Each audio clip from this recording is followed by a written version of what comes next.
Traders conclave 2024 चल रहा था और जैसा कि आपको पता है कि लास्ट 3 साल से हम जा रहे हैं ट्रेडर्स कॉन्क्लेव पे और इस साल भी गए थे एज ए स्पीकर। तो क्या क्या हुआ इन 3 दिनों में, क्या क्या जानने को मिला, क्या क्या सीखने को मिला, ये सब कुछ शेयर करेंगे आप लोगों के साथ। तो चलिए शुरू करते हैं। ट्रेडर्स कॉन्क्लेव शुरू हुआ था 4 तारीख को, 4 अक्टूबर। तो फ्राइडे मॉर्निंग को ही हमने फ्लाइट लिया था बेंगलोर के लिए और मॉर्निंग पे जब वहाँ पे हम पहुँचा तो देखा कि बहुत सारे ट्रेडर्स ऑलरेडी आ चुके हैं। तो ट्रेडर्स कॉन्क्लेव का सबसे अच्छा बात होता है कि आप अपने फील्ड के सबसे सीनियर्स से मिल सकते हैं, आप उनसे ये डायरेक्टली इंटरेक्ट कर सकते हैं and definitely you can get your all questions answered from your favourite mentors. तो उधर पे अराउंड 30+ मेंटर्स थे, उसके साथ स्पीकर्स थे जिससे आप डायरेक्ट इंटरेक्ट कर सकते थे। तो ये एक बहुत अच्छा अपॉर्चुनिटी बन जाता है हर कोई ट्रेडर के लिए। जो भी ज्वाइन किया है उस ट्रेडर्स कॉन्क्लेव पे वो डायरेक्टली नेटवर्किंग कर सकता है, डायरेक्टली अपना कोई भी क्वेरीज हो, कोई भी प्रॉब्लम हो डायरेक्टली सॉल्व कर सकता है और वो आगे चलते हुए उनके ट्रेडिंग करियर पे बहुत हेल्प करेगा। आप देख सकते हो कुछ पिक्चर्स हमने शेयर किए हैं आप लोगों के साथ। अभी आइए बात करते हैं कि ट्रेडिंग एक्सपीरियंस, कैसा ट्रेडिंग एक्सपीरियंस उधर पे आपको देखने को मिलेगा, कैसे लोगों से जानने को मिलेगा, वो क्या कर रहे हैं। हर तरह का लोग था, option buyers, option sellers, investors, traders, positional traders, swing traders, everyone was there. Most of the traders था ऑप्शन सेलर्स, ठीक है। तो हमको जो देखने को मिला कि most of the option sellers are trading with systematic process. Retail traders क्या करते हैं कि mostly they systematic process follow नहीं करते हैं। Professional traders systematic way follow करते हैं। कंप्यूटराइज्ड एल्गो सिस्टम्स है उन लोगों के पास, तो वो अपना सिस्टम के हिसाब से ही ट्रेड करते हैं और वो ट्रेड डायरेक्शनल भी हो सकता है, नॉन डायरेक्शनल भी हो सकता है। तो ये पूरा प्री प्लान रहता है कि क्या करना है, क्या नहीं करना है, कितना करना है। अभी देखिए उन लोगों का most of the targets were around 18 to 20% per year. अभी ये टारगेट के साथ ही वो लोग चलते हैं कि साल में 20% और हायर रिटर्न बनाया जा सके। यही एक एवरेज रिटर्न बनता है ऑप्शन सेलिंग पे। अगर आपको लगता है कि ये मंथली या 5% ऑप्शन सेलिंग से बनाओगे कंटिन्यूसली, ये शायद हर एक के लिए पॉसिबल नहीं होगा, क्योंकि ये करने के लिए आपको थोड़ा डायरेक्शनल व्यू भी चाहिए, थोड़ा आपका डिस्क्रेशन भी होना चाहिए कि क्या करना है क्या नहीं करना है। तो एक चीज़ बोलना चाहेंगे कि रिस्क बहुत ही कंट्रोल्ड मैनर पे वो लोग मैनेज करते हैं, कभी भी हायर रिस्क नहीं लेते हैं। जो रिटेल ट्रेडर्स बहुत ज़्यादा हायर रिस्क ले लेते हैं, बट प्रोफेशनल ट्रेडर्स ये कभी नहीं करते। मनी मैनेजमेंट बहुत ही एक्सट्रीम लेवल पे होता है कि कितना रिस्क लेना है, कितना अमाउंट डिप्लॉय करना है, कितना पोर्शन ऑफ कैपिटल आपको उधर पे देना है। और वो कभी भी पर्टिकुलर वन स्ट्रेटेजी पे काम नहीं करते हैं। They have a set of strategies.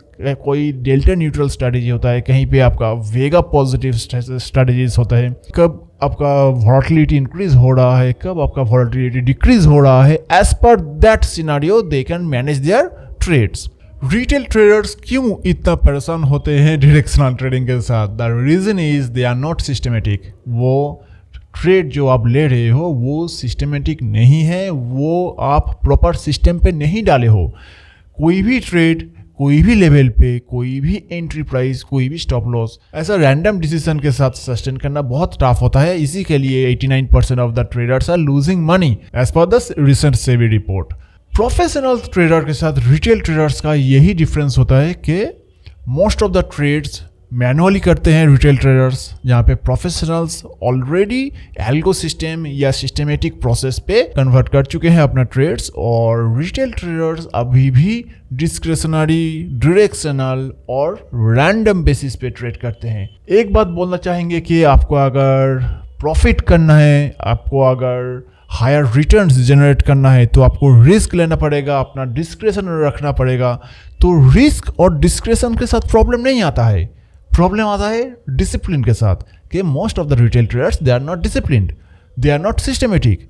कितना रिस्क लेना है, कौन सा स्ट्रेटजी यूज करना है, कौन सा स्ट्रेटजी पे कितना ट्रेड होल्ड करना है, ये सब प्री प्लान्ड नहीं रहता है। और ये चीज़ आप अगर रैंडम बेसिस पे करोगे तो थोड़ा प्रॉब्लम हो जाता है। तो ऐसे इवेंट पे आपका पर्सनल एक्सपीरियंस के साथ आप जो 3 दिन बिताए इतने एक्सपीरियंस ट्रेडर के साथ, उसको छोड़ के भी कुछ लर्निंग्स हम आपके साथ शेयर करना चाहेंगे कि आपको अगर सक्सेसफुली ट्रेड करना है तो क्या क्या फॉलो करना पड़ेगा। First of all, rule based trading.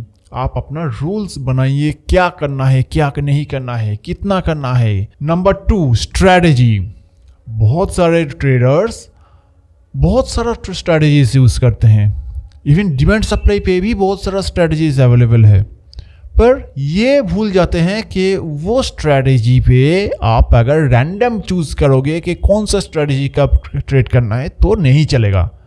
तो क्या करना पड़ेगा, आपको पहले चूज करना पड़ेगा आप कौन सा स्ट्रैटेजी ट्रेड कर रहे हो। उसके बाद आपको चूज करना पड़ेगा कि कितना रिस्क आप लेना चाहते हो, कितना ट्रेड्स आप होल्ड करना चाहते हो at a point of time, कितना अमाउंट ऑफ कैपिटल और परसेंटेज ऑफ कैपिटल आप डिप्लॉय करना चाहते हो, और उसके साथ आप ट्रेडिंग डिसिप्लिन को भी आपको मेंटेन करना पड़ेगा। तो ये पूरा चीज़ रूल बेस्ड होना चाहिए कि हर एक पर्टिकुलर स्ट्रेटजी के लिए मेरा इतना परसेंट ऑफ कैपिटल एलोकेटेड रहेगा, 1 या 2 ट्रेड हर टाइम पे हर दिन लिया जाएगा। बट ये नहीं है कि कोई दिन ज़्यादा ट्रेड ले लिया, कोई दिन कम ट्रेड ले लिया, ऐसा नहीं हो सकता। तो ये आपको मानकर चलना पड़ेगा। आपको ये देखना पड़ेगा कि पर्टिकुलर वो स्ट्रैटेजी पे जो आप ट्रेड कर रहे हो उसके एक्यूरेसी क्या है। एटलीस्ट 40 to 50% एक्यूरेसी आना चाहिए, नहीं तो with manual processing, with manual trading sustain करना बहुत टफ हो जाएगा। नंबर 4, आप जब भी ट्रेड कर रहे हो that time particular at a point of time आप रिस्क अमाउंट कितना लेना चाहते हो ये आपको पहले से फिक्स करना पड़ेगा। Your risk should be fixed by your self only, it should be your decision. Market decide नहीं कर सकता इस चीज़ को। तो आपको पहले से पता रहेगा कि हमको इतना रिस्क लेना है, इतना ट्रेड्स होल्ड करना है, हर दिन यही ट्रेड करेंगे, इससे कम भी नहीं करेंगे, ज़्यादा भी नहीं करेंगे। किसी दिन मार्केट डाउन है, आप बहुत ज़्यादा ट्रेड कर लिया, आपका लॉस हो गया, तो ये मार्केट का गलती नहीं है ना, आपका डिसीजन था।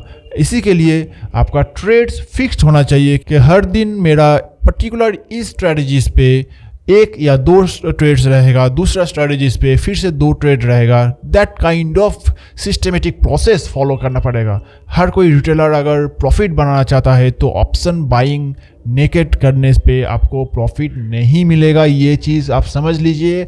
आइदर वो पोजीशन आप ऑप्शन स्ट्रेटजी पे बनाइए या कोई सस्टेनेबल प्रोसेस फॉलो कीजिए, ऑप्शन सेलिंग का, ऑप्शन बाइंग का या फ्यूचर्स ट्रेडिंग का कोई भी इंस्ट्रूमेंट आप यूज़ करो। पर्टिकुलर वो इंस्ट्रूमेंट कॉमन होना चाहिए। कभी आप फ्यूचर्स ट्रेड करोगे, कभी ऑप्शन बाई करोगे, कभी ऑप्शन सेल करोगे, ऐसा करने पे नहीं होगा। You need to fix your rules के हमको फ्यूचर पे ही ट्रेड करना है या ऑप्शन बाइंग ही करना है, ऑप्शन सेलिंग ही करना है। You need to fix this rules के आपको कौन सा इंस्ट्रूमेंट ट्रेड करना है, आपको कितना क्वांटिटी ट्रेड करना है, कितना रिस्क लेना है, कितना नंबर ऑफ ट्रेड लेना है, ये पूरा चीज़ फिक्स्ड होना चाहिए। इसको सिस्टमेटिक प्रोसेस कहते हैं। आप अगर ये सिस्टमेटिक प्रोसेस फॉलो करोगे definitely I think you will make better results in equity और F&O ट्रेडिंग, क्योंकि हर कोई प्रोफेशनल ट्रेडर्स यही कर रहा है। उनका कंप्यूटराइज्ड सिस्टम कुछ अलग नहीं है, सिर्फ यही है कि मुझको ये प्रोसेस फॉलो करना है और इसको छोड़ के और कुछ नहीं करना है।